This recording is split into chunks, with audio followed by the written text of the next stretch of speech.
Hola, buenas tardes. El día de hoy voy a hablar sobre los trastornos de personalidad.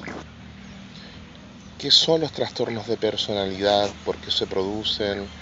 Y dar algunas luces de cómo poder tratar este tipo de situaciones que son bastante complejas abordarlas terapéuticamente para la mayor parte de los terapeutas. Y en la vida personal para muchas personas es muy difícil convivir con personas que tienen trastorno de personalidad, porque tanto socialmente las líneas que moralmente se dan en esta sociedad son bastante sojuzgadores de las personas, sojuzgadoras de las personas. ¿Qué es lo que es un trastorno de personalidad? Así como existen, estamos hablando desde la nomenclatura médica, psiquiátrica, trastornos del estado de ánimo, como las depresiones, leve, moderada, severa, o trastornos de ansiedad, como las crisis de pánico, las fobias, o trastornos de estrés, entre tantos otros. También hay trastornos que no hacen referencia a un quiebre en el estado de vida habitual de una persona. Es decir, ejemplo, supongamos en la parte física, tú vas por la vida en forma sana, normal, te sientes bien y de repente te resfrías, ahí hay un bache. Luego vas por la vida normal y un día comes algo que te cae fuerte, te enfermas de una infección estomacal, una enfermedad. Ya, en la parte psicológica existe lo mismo. Ya esto se le llaman trastorno del estado de ánimo, trastorno del estado de ansiedad, entre otros. Sin embargo, hay algunos estados que no son cuadros, no son dolencias de ese tipo, no son dolencias que se activan de vez en cuando, sino que esto es parejito, ¿no? Es a través de todos los días, todos los estados de una persona, tiende a tener esta tendencia a cierto tipo de manifestación, porque ahí lo que está afectado es la personalidad. Hay todo lo que es un conflicto de cómo uno se entiende, se ve a uno mismo. Por lo tanto, en cuanto a asumir responsabilidades, a poder percibir al otro, a tener empatía, todas esas áreas, desde no verse uno, están alteradas, están bastante conflictuadas, a tal punto que la mayor parte de las veces las personas con trastornos de ansiedad no quieren tratarse, no quieren ir a terapia, o cuando van son refractarios, salen de las terapias. Generalmente cuando van es por solicitud de los familiares, de los parientes, de los seres amados, que se les hace prácticamente insoportable vivir con una persona que continuamente está entrando en conflicto. Ahora, ¿esto por qué sucede? Estamos hablando de trastorno de personalidad. ¿Qué es lo que es la personalidad? Cuesta mucho entenderlo desde un paradigma, desde una cultura que piensa que cada uno de nosotros es esa máscara, esa personalidad, que es como un personaje, un patrón constante, recurrente de pensamientos, emociones y conductas que se aprendió en el vivir con un grupo familiar determinado y luego tiende a ser estable en el tiempo, si bien varía un poco según los roles que uno ejecuta, por ejemplo, el rol de padre, el rol de esposo, el rol de estudiante, el rol de trabajador en una empresa, el rol de perteneciente a un grupo determinado. Varía en cuanto a eso, levemente al rol, pero la personalidad tiende a ser un poco estable, es decir, tiende a ser crónica. Y esta personalidad, algo súper importante en esta cultura, las personas piensan que son eso, son esa personalidad, ese patrón que aprendieron en la vida con un grupo familiar. Sin embargo, antiguamente existía lo que era la noción de trascendencia. Y no estoy hablando desde la psicología transpersonal de los años 60, desde esa distorsión New Age. Estoy hablando desde nuestra propia cultura, el que nosotros heredamos, desde la cultura greco-romana, latina. Siempre el ser humano estuvo llamado a la trascendencia. Filósofos como Platón con sus ideas, Sócrates, apuntaban hacia ese despertar de la esencia, que uno podía trascender los aprendizajes habituales, la personalidad, para poder trascender y encontrarse con estas ideas que son propias de lo humano en su esfera más sagrada, profunda y presente.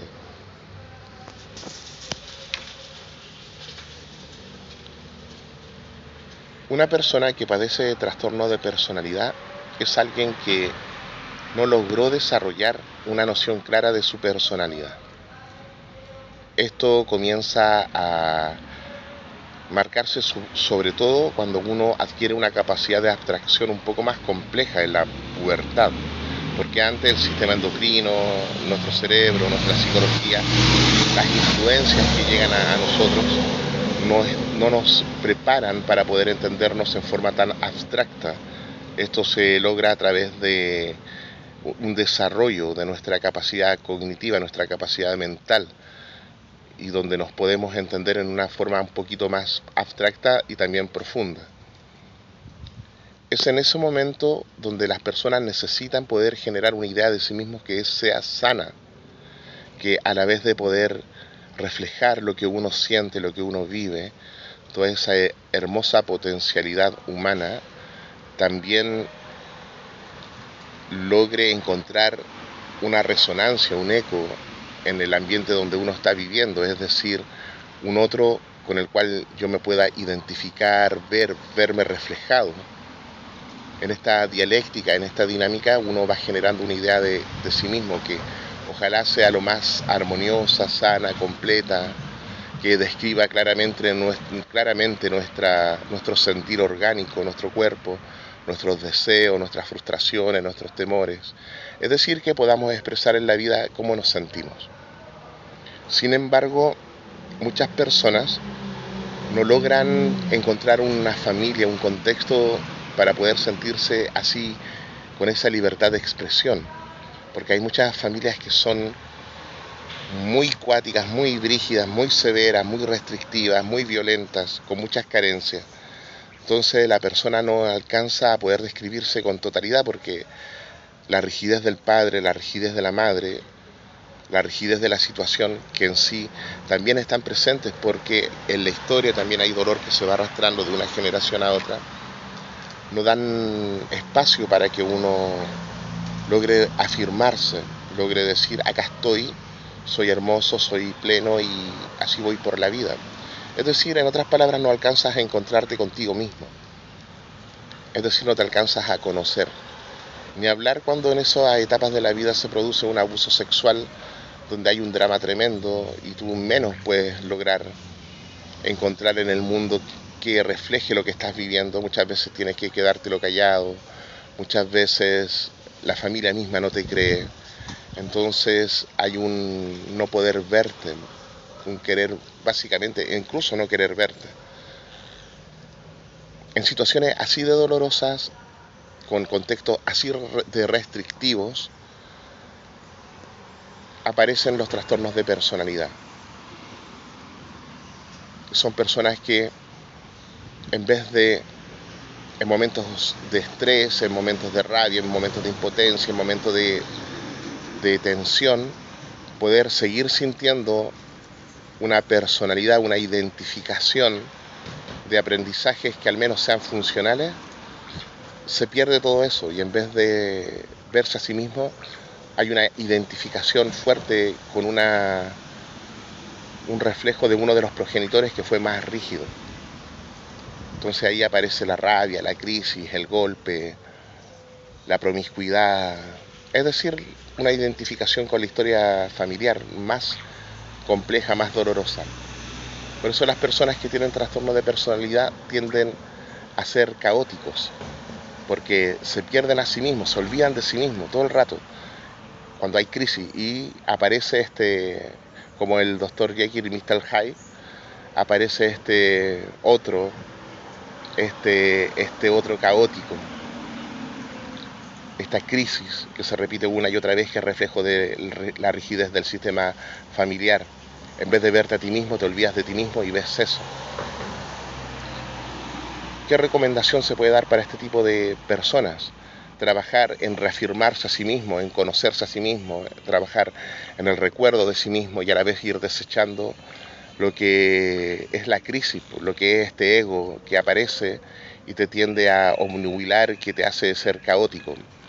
entender de dónde viene, estudiarlo, de dónde viene este pensamiento, esta emoción, esta conducta, y te vas a dar cuenta que viene del sistema familiar, no puede venir de otro lugar, históricamente es imposible. Entonces no es difícil poder estudiarlo, pero hay que hacerlo. Lamentablemente no hay generalmente terapias que apunten a eso.